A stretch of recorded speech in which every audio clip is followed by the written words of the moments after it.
ফজরে উঠতে দেরি হলে ফজর নামাজ কখন কিভাবে পড়বেন ভালো করে মনে রাখেন। অনেক সময় আমরা নামাজ পড়ি, 5 ওয়াক্ত নামাজই পড়ি, ফজরের নামাজও পড়ি, কিন্তু অনেক সময় ফজর নামাজে উঠতে লেট হয়ে যায়। এই নামাজটা কখন কিভাবে পড়বেন? বর্তমান সময় ইয়াং জেনারেশন এমন ভাবে মোবাইলের পিছনে পড়েছে যে তারা সারা রাত ধরে মোবাইল ইউজ করে, রাত 1টা 2টা 3টা পর্যন্ত মোবাইল ইউজ করতে থাকে। অ্যান্ড্রয়েড ফোনে অশ্লীল ভিডিও এবং মুভি নাটক দেখতে দেখতে দেখা যাচ্ছে তারা ফজরের নামাজ আর পড়তে পারে না। তাদের ঘুম থেকে উঠতে উঠতে 7টা 8টা 9টা 10টা বেজে যায়। এমনকি তারা এই ফজরের নামাজ, যারা নামাজি বান্দা, এই সমস্ত বান্দারা তারা ফজরের নামাজ জোহরের সাথে অ্যাড করে ফেলে। ভালো করে মনে রাখবেন, জোহরের সাথে অ্যাড করা যাবে না।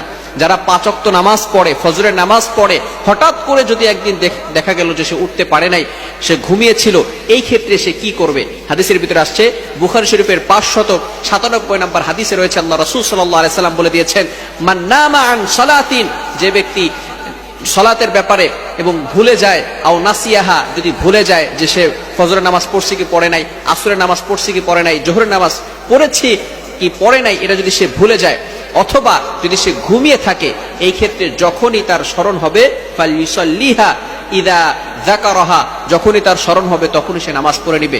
এই ক্ষেত্রে যদি আমরা ফজরের নামাজ দেরি করে ফেলি, উঠতে না পারি, যখনই আমরা ঘুম থেকে উঠবো তখনই আমরা ফজরের নামাজ পড়ে ফেলবো, যদি মামনু, নিষিদ্ধ সময় না হয়। অর্থাৎ যখন সূর্য উদয় হয় এই সময় নামাজ পড়া যাবে না, নামাজ পড়া হারাম। সূর্য উঠে যাওয়ার পরে আপনি যখনই উঠবেন, ঘুম থেকে ওঠার পরেই আপনি নামাজটা পড়ে নেবেন। ভালো করে মনে রাখবেন, অনেকে আছে আমরা মনে করি যে এখন তো নামাজ পড়তে পারি নাই, জোহরের সাথে আমরা অ্যাড করে নিব। যদি এমন চিন্তা করেন, আবার অনেকে এভাবে নিয়ত করে ঘুমায় যে আমি একটু লেট করে ঘুমিয়েছি, আমি 10টার সময় উঠে তারপরে আমি ওই 10টার সময় ফজরের নামাজ পড়ব। খবরদার, এটা কিন্তু গুনাহের কাজ হবে। আল্লাহ পাক রব্বুল আলামিন পবিত্র কোরআনুল কারীমের ভিতরে বলে দিয়েছেন, 5 নম্বর পারার ভিতরে সূরাতুন নিসার 103 নম্বর আয়াতে আল্লাহ তাআলা বলে দিয়েছেন, ইন্নাস সালাতা কানাত আলাল মুমিনিনা কিতাবাম মাওকুতা, মুমিনদের উপরে এই নামাজটাকে নির্ধারিত সময় ফরজ করা হয়েছে। সুতরাং ফজরের নামাজের যে নির্ধারিত সময় আছে এই সময় পড়তে হবে, জোহরের নামাজের যে নির্ধারিত সময় আছে এই সময় পড়তে হবে, আসরের নামাজের যে নির্ধারিত সময় আছে এই সময় পড়তে হবে।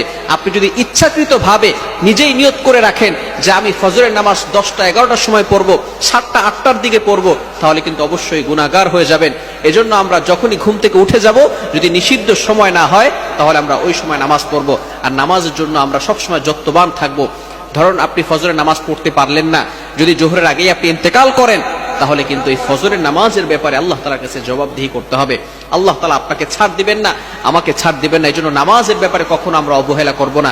মিফতাহুল জান্নাতিস সালাহ, prayer is the key to heaven, নামাজ হচ্ছে বেহেশতের চাবি। এজন্য আমরা সবসময় নামাজের প্রতি থাকবো, আমরা সবসময় নামাজের প্রতি উদাসীন থাকবো না, নামাজের প্রতি যত্নবান থাকবো। আল্লাহ তাআলা আমাদের